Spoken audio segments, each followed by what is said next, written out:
छात्रों, नेहरू शिक्षा महाविद्यालय की ऑनलाइन क्लास में आपका स्वागत है।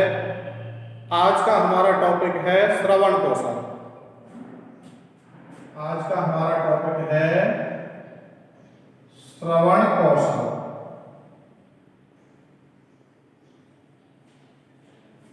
श्रवण कौशल के अंतर्गत आज हम श्रवण का अर्थ और श्रवण कौशल को विकसित करने वाली विधियों का अध्ययन करेंगे। यहाँ पर श्रवण का अर्थ सुनने से होता है, तो यहाँ पर श्रवण का अर्थ है सुनना। श्रवण का अर्थ है सुनना।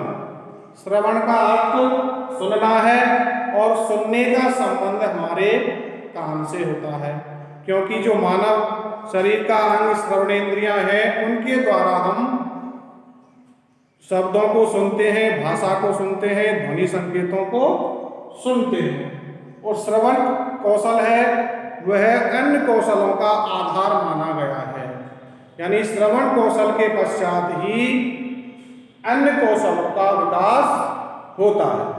श्रवण कौशल के माध्यम से व्यक्ति ज़्यादा से ज़्यादा सीखता है और भाषा सीखने की शुरुआत श्रवण के माध्यम से ही होती है।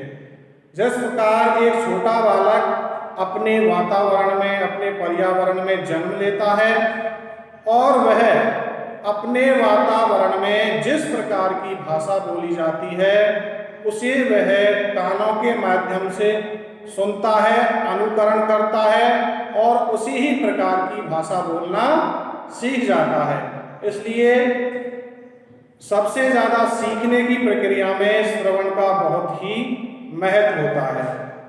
अब बात आगे आती है कि श्रवण कौशल को विकसित करने वाली वे कौन कौन सी विधियां हैं जो श्रवण विकास में महत्वपूर्ण भूमिका निभाती हैं। तो सबसे पहली विधि है प्रश्नोत्तर विधि। श्रवण विकास की सबसे पहली विधि है प्रश्नोत्तर विधि। प्रश्नोत्तर विधि श्रवण विकास की सबसे महत्वपूर्ण विधि मानी गई है।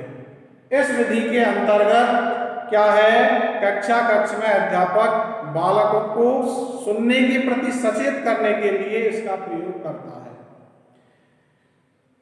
जब अध्यापक की पाठ्य वस्तु को पढ़ाता है तो उसे पढ़ाने से पूर्व ही बालकों को बता देता है कि जो आपको पढ़ाया जा रहा है इसमें से आपसे बीच बीच में प्रश्न पूछे जाएंगे। जब इतनी बात अध्यापक बालकों से कह देता है तो बालक सचेत हो जाते हैं और उनका ध्यान सुनने में हो जाता है। सचेत होने पर उनको लगता है कि प्रश्न का उत्तर देने का नंबर हमारा भी आ सकता है, इसलिए बालक क्या है, सचेत हो जाता है। इस विधि में महत्वपूर्ण बात ध्यान रखने योग्य यह है कि हमें कक्ष में प्रत्येक बालक से प्रश्न पूछने चाहिए, जिससे कि प्रत्येक बालक श्रवण के प्रति सतर्क हो जाए और कक्ष में जो भी चीज पढ़ाई जा रही है, जो भी पाठ्य वस्तु पढ़ाई जा रही है, उसको ध्यानपूर्वक सुने। इस प्रकार से जो अध्यापक है वह पता लगाने के लिए पाठ्य वस्तु पूर्ण होने के पश्चात बालकों से प्रश्न पूछता है। जब बालक प्रश्नों के उत्तर सही और स्पष्ट रूप से दे देते हैं तो इससे यह पता चल जाता है कि बालकों का ध्यान सुनने में था। और जो बालक प्रश्नों के उत्तर नहीं दे पाते हैं तो इससे यह पता चल जाता है कि उन बालकों का ध्यान सुनने में नहीं था।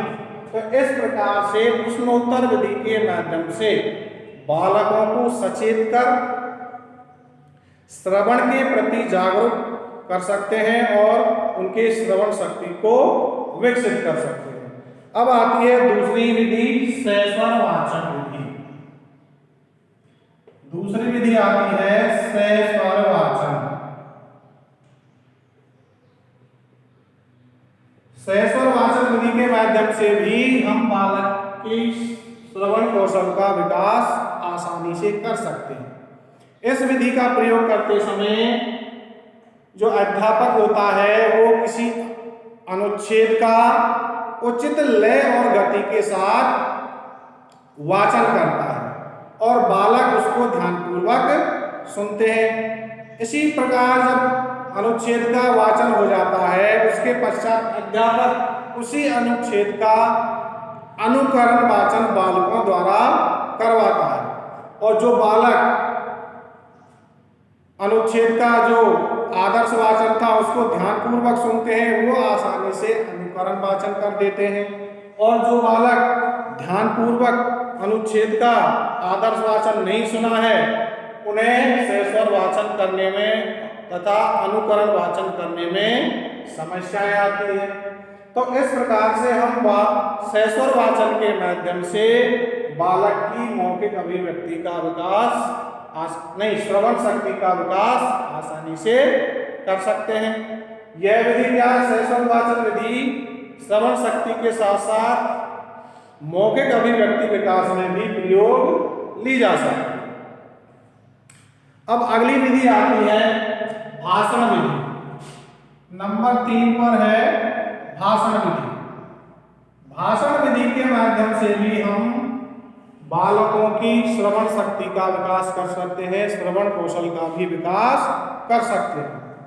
तो भाषण विधि के अंतर्गत क्या होता है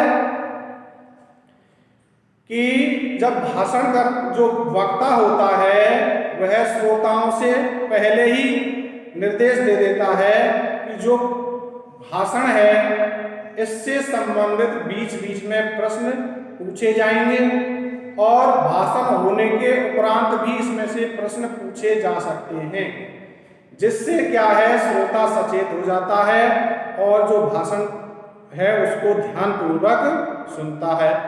और पता लगाने के लिए क्या है कि कौन सुन रहा है नहीं सुन रहा है, इसलिए जो भाषण करता है वो बीच बीच में प्रश्न पूछता है, जिससे सभी श्रोता सचेत हो जाते हैं और भाषण को ध्यानपूर्वक सुनते हैं।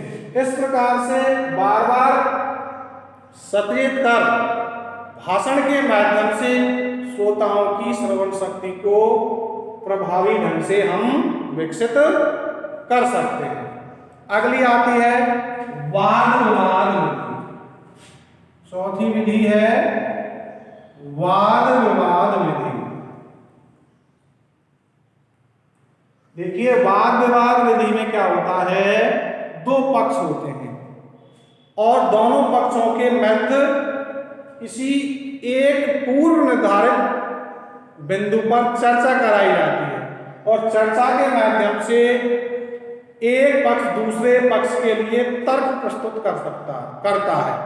तो तर्क प्रस्तुत करने के लिए क्या है, हमें एक पक्ष की बात को ध्यानपूर्वक सुनना होगा। अगर हम एक पक्ष की बात को ध्यानपूर्वक नहीं सुनेंगे तो अपना तर्क प्रस्तुत नहीं कर सकते। इसलिए हमें अपना ठोस तर्क प्रस्तुत करने के लिए दूसरे जो पक्ष है उसकी बात को ध्यानपूर्वक सुनना होता है।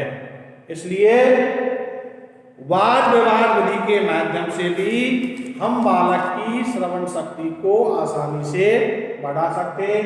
इसलिए हमें विद्यालय स्तर पर कक्षा में छात्रों को वाद विवाद के लिए प्रोत्साहन करना चाहिए। अगली विधि है पांचवी विधि बहुत महत्वपूर्ण है, कहानी कहना और सुनना। ये छोटे बालकों में श्रवण विकास के लिए बड़ी महत्वपूर्ण विधि मानी गई है, कहानी कहना और सुनना। इस विधि के अंतर्गत क्या है, अध्यापक बालकों को छोटी छोटी कहानियां सुनाता है और कहानी सुनने में बालकों को बड़ा आनंद आता है। कहानी सुनने में बालकों को बड़ा आनंद आता है और जब बालकों को जिस चीज में सुनने में आनंद आता है तो उस चीज को वो ध्यानपूर्वक सुनते हैं। तो इस विधि में पहले अध्यापक कोई कहानी सुनाता है और उस कहानी को अध्यापक फिर बालकों के मुख से सुनता है। तो इस विधि में हमें बालकों को सबसे पहले छोटी छोटी कहानियाँ सुनानी चाहिए, जैसे परियों की कहानी, राजा रानी की कहानी, पशु पक्षियों की कहानी। इस प्रकार की हम बाल कहानियाँ सुनाएंगे तो बालक उसे क्या है, ध्यानपूर्वक सुनता है, और फिर उस कहानी को जब ध्यानपूर्वक सुनता है तो आसानी से उस कहानी को सुना देता है। तो हम कहानी कहना और सुनना विधि के बार बार अभ्यास से बालक की श्रवण शक्ति को आसानी से जागृत कर सकते हैं, जिससे क्या है, उसका श्रवण कौशल का विकास आसानी से हो सकता है। अगला है छठवा, श्रुतलेख।